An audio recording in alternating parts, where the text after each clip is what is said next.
Sing me the songs I delight to hear.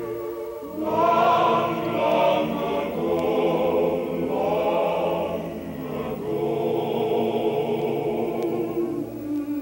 now you are come, all my grief is removed. Let me forget that so long you have roamed. Let me believe that you love as you loved long, long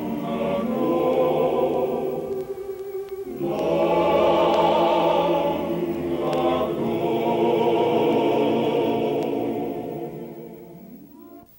Well, welcome again to Beverly's Times Past. Ed Joseph's here, and we're back for part 2 of a series of the history of the Beverly Airport. And my guests again this evening are Mr. Richard Symmes, fine author of the book North Beverly Remembered. I hope you don't get too sick of me saying that, Rich, but that's just a wonderful book, and I have to mention it along with your name every time we speak of you. And Mr. Paul Larcom, who is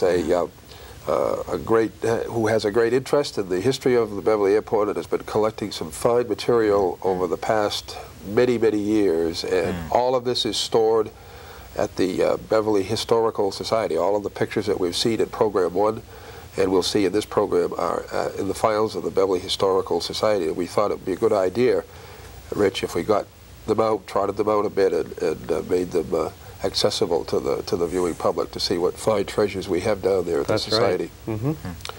So, Paul, we covered the first 10 years, I think, in rather great detail of the history of the airport, its founding, the idea germinating in the year of 1927, following the Lindbergh flight across the Atlantic Ocean. People began to get really enthused about flying, and the idea of an airport here in Beverly seemed to be something to consider seriously. And as we left off, we were about halfway through our fine collection of pictures here, and we had reached about the year of 1938. So without further ado, why don't we get right into the next series of photographs here? Yes, and before we get into the series, you wouldn't mind if I just said that if it wasn't for a fellow by the name of Holland Wood, who lived in Danvers, who passed away back in 1983, I probably wouldn't be able to put this show on, because most of my photographs, I'd say probably 3/4 of them, came from Mr. Wood. And he either gave them to me or he loaned me his photos for copying. And he was quite a historian at Beverly Airport, and he used to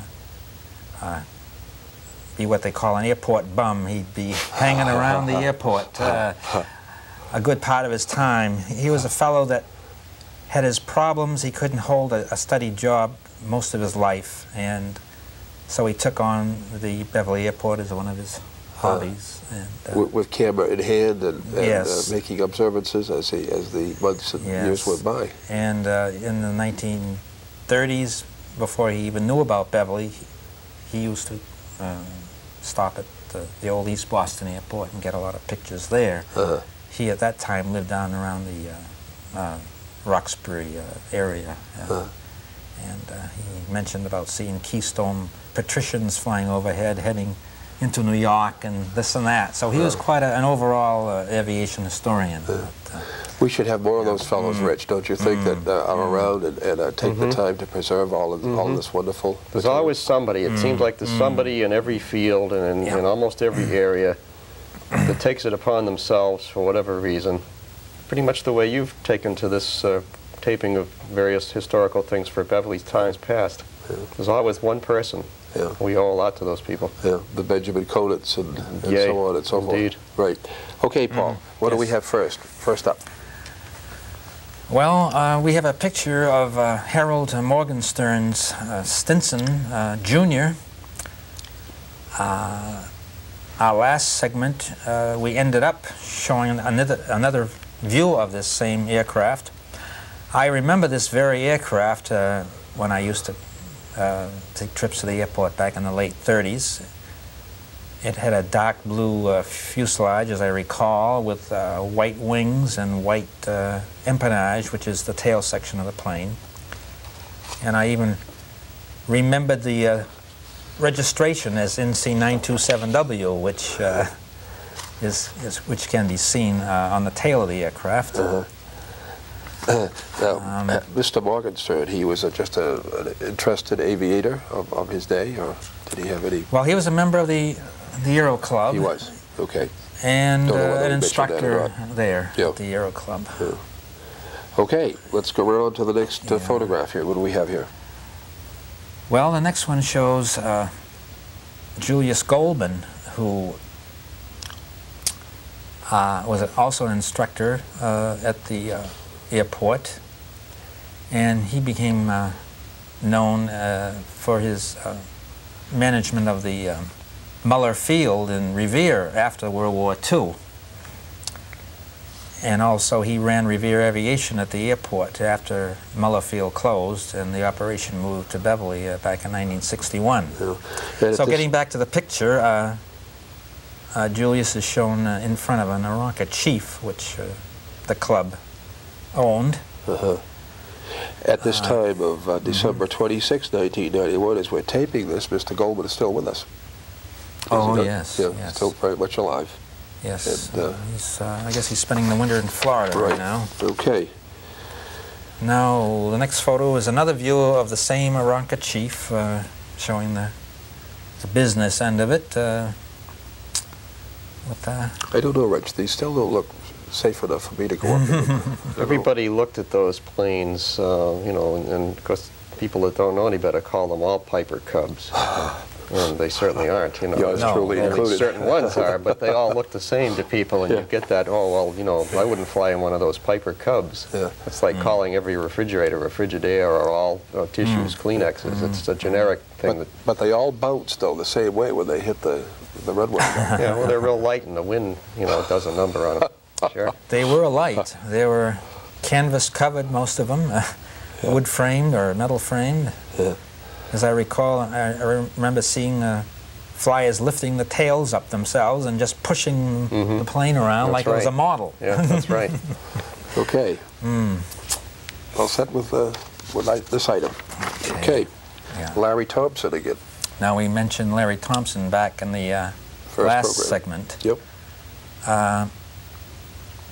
He is shown in front of the one of the Aero Club's aircraft, a Piper J3 Cub. And this aircraft, back in December of 1938, with Roy Osborne as pilot, made a landing on Middleton Pond on the ice. And it had skis on it, of course,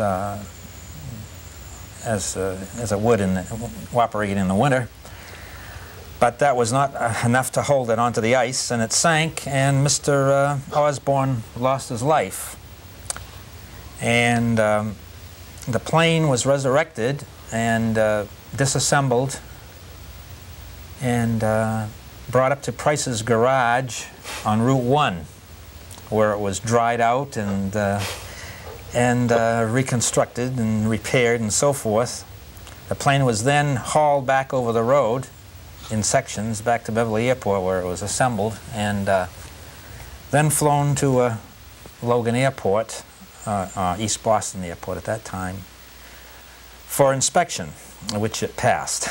So that's kind of an interesting story about this particular aircraft. What kind of, speaking of inspection, what kind of controls did they have back in those days, Paul, would you say? About, you know, where one could fly or what one could fly in? Were there the strict rules and regulations that we have today? The FAA, Well, they weren't quite as stringent, but they did have rules and flight-worthy certificates for the planes. Do you have to have a flight plan when you took off? From, well, let's say Beverly Airport in 1930, 35 or something? That I can't really answer, not being a pilot myself. And, I'm under the impression, Rich, that you could probably have just gone up there and jumped in the plane and maybe... I suspect it was a lot freer than it is now. Yeah, right. Yeah. Okay. Next picture. The next photo shows two Thompsons, Larry Thompson on the right and Harold Thompson, no relation, on the left, with the same aircraft which I previously described in the background. Larry at that time was the president of the Aero Club, and after he left for World War II in the 8th Air Force, Harold took over as the president of the Aero Club for a period. Okay. And he eventually went into World War II also, and was shot down flying a fighter plane. Okay. Item 24, Paul, what do we have coming up here? Okay. Well, I'd like to mention that in 1939, North Shore Airways formed, started by Francis Chalifo, who lived in Beverly on Prince Street. And it was a commercial operation with a fully accredited service, giving flight instructions and maintenance of the aircraft and charters and tie-downs and so forth. They really formed because they had heard of the plans to build, to enlarge the airport. That is, enlarging it with the first hard surface paved runway. And they bought land adjacent to the land which the runway was built on. And was the original Beverly Aero Club now extinct or coming to the end of its days? Well, it was coming to the end of its days. They were subordinate now to the North Shore Airways. Okay. And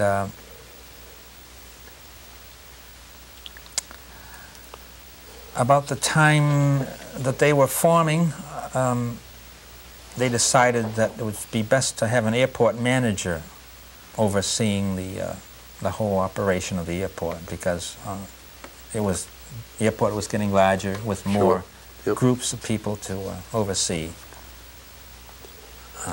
So at this point in time, we begin to see more administrative overseeing at the going on. Yeah. Yes. Right. Right.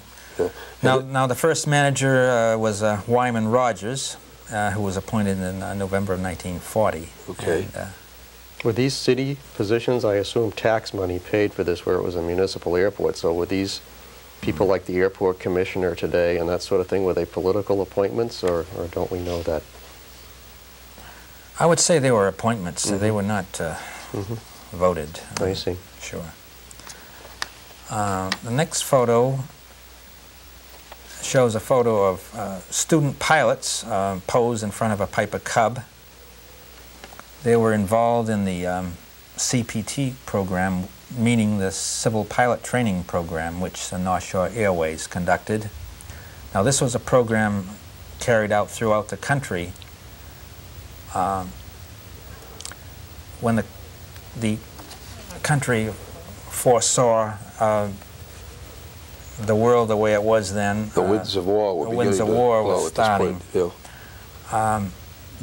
It was really the military that started the Civil Pilot Training Program for future military pilots. Now, this was strictly for the Navy.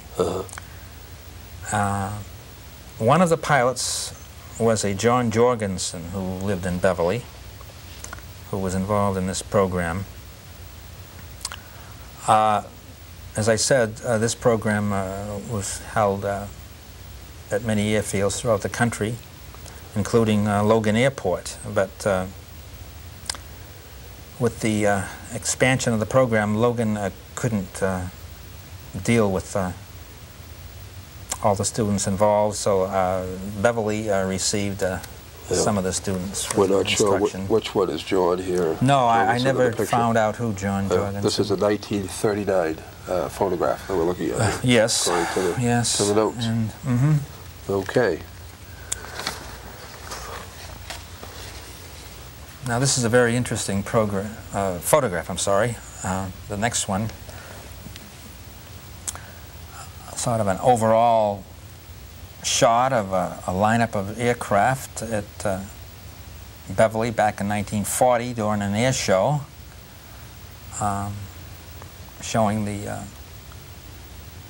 hangar, which was there since 1929, and the first shot that we've seen of the aerial airway beacon in the background. By this photograph, we know that the Aero Club was still in existence as of 1940, because obviously yes.